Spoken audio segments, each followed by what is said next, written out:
students of 6th standard. We have started the new chapter, that is substance in surrounding, their states and properties. We are going to start this lesson. So see what happens. There are various substances in your surrounding. They may be solid, liquid, or you can say in an gaseous state. So see, here we are going to see some of the changes of the state of the substance. See here, take a piece of a wax in a bowl and heat them on a candle or a spirit lamp. What does happens here? See here. How does this piece of wax, how do the piece of wax change? Then see, whenever you give the heat to the wax, it changes into liquid. What was the initial stage of the wax? The initial stage of the wax was nothing but solid. What did it get converted into? If the solid state gets converted into liquid state. So keep this bowl now in an cold water. What happens? Whenever you keep this in an cold water, it again changes to the, you can say, solid. Then see next one. What does this tells you? When a substance changes from one state to the another state, this process is called as a change of state of a substance. Then see, you have to make a list of a substance, that is nothing but spirit, camphor, petrol, ghee, coconut oil, naphtha balls, ammonium chloride, that is navsaga. Then see which one freezes in winter. Whenever you see the coconut oil or ghee freezes in winter, which liquids have seen, you can say, changes into vapor. They are nothing but, you can say, spirit or petrol. These changes into vapor. That is nothing but which solid directly changes into the gaseous state. The naphtha balls, which are in solid, they changes directly into the liquid. Into the gaseous state.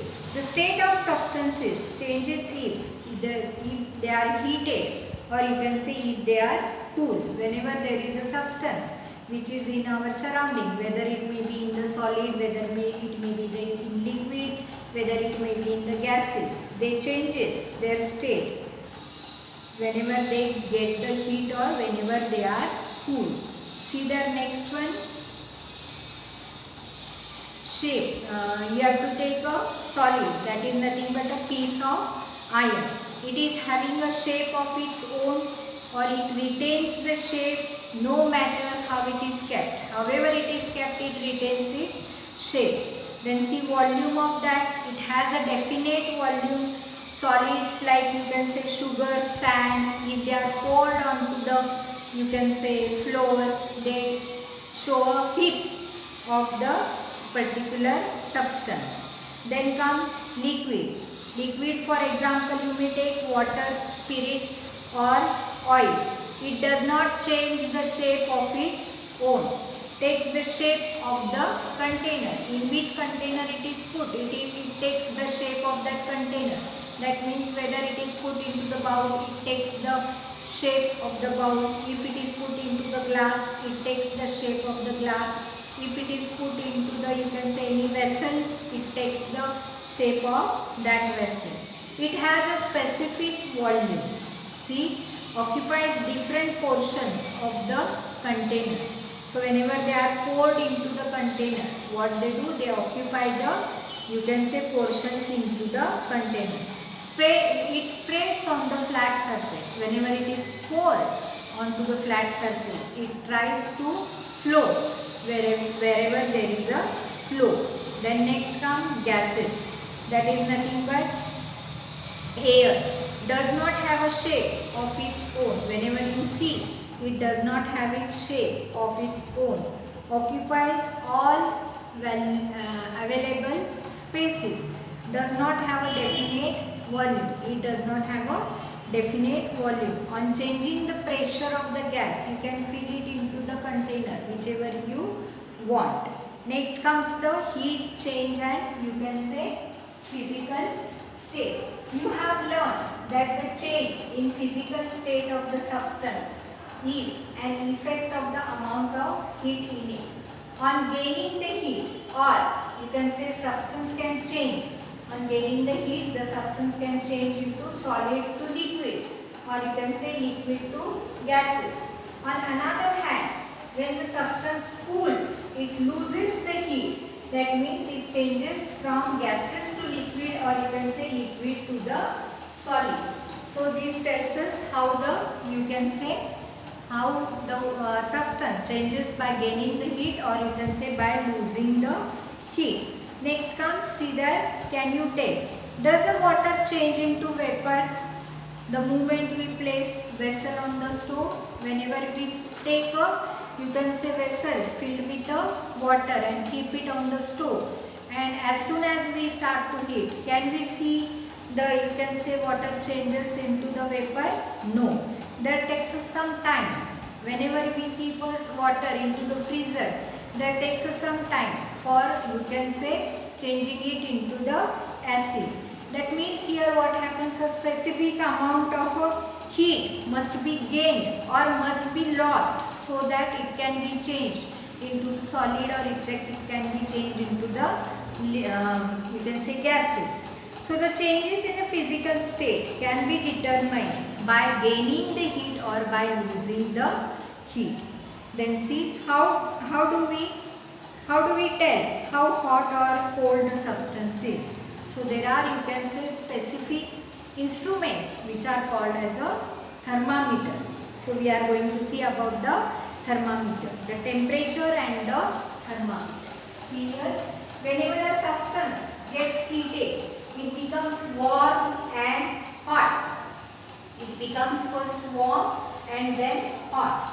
If we put our hand or finger in the water to judge how hot it is, but that is not accurate measure.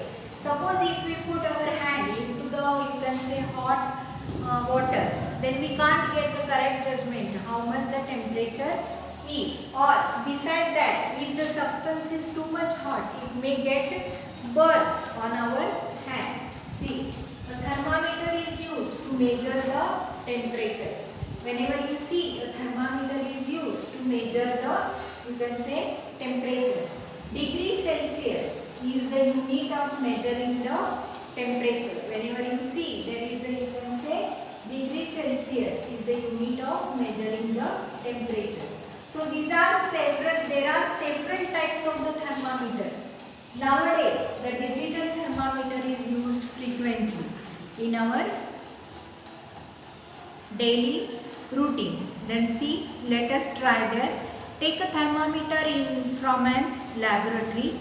The bulb at the lower end is filled with an mercury. How the thermometer you have to take?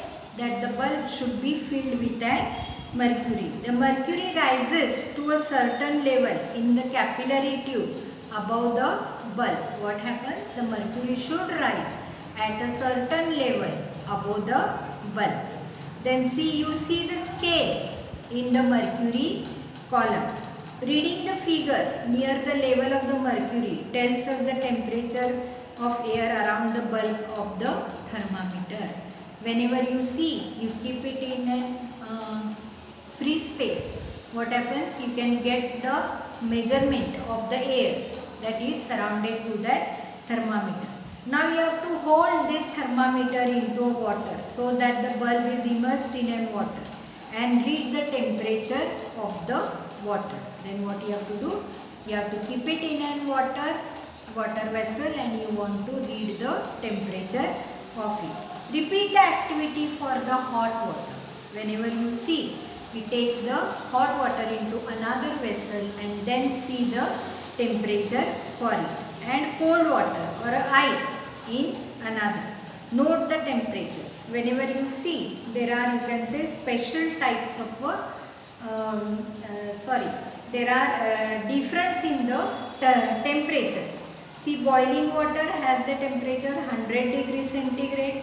Freezing water has the temperature 0 degrees centigrade. Air, or in winter night, it has less than 15 degrees centigrade. Air in summer afternoon, it has more than 35 degrees centigrade. Inside a fridge, it is less than 5 degrees centigrade. Inside a freezer, it is less than -18 degrees centigrade. Our body temperature is approximately 37 degree centigrade. Now see here next, boiling. So see, water is continuously evaporating. Whenever you see there is a water continuously evaporating. We know that water spilled on the floor dries up. You can see immediately whenever the water falls on the floor, within a few seconds it dries up. Why this dries up? Because there is a evaporation of the water, and whenever there is a evaporation of the water changes into, you can say, gaseous state, and it is done very faster. See, when a water kept on a stove attains a particular temperature at a level of heat, then evaporation takes place in all parts of the body of the water. So whenever you are keeping a particular vessel filled with water onto the stove, suddenly the temperature does not rise. After a few seconds the temperature starts to rise. That means after some level the heat starts to spread in the all parts of the, you can say, body of a water. When we see water bubbles, they rise faster and faster rates to the surface and steam mixing in the air. This is called as a boiling point, or you can say ebullition. Then see, at sea level, pure water boils at 100 degree centigrade. This is nothing but the boiling point of the water. When water cools, it gets converted into water again. This process is called as a, you can say, water vapor cools. Whenever the water vapor cools, they get again converted into water. This is called as a condensation. Then see, condensation of the steam also takes place at 100 degree centigrade. Whenever you see, the condensation of the water will also take at 100 degree centigrade. It means that the boiling point and condensation point of water are one and same.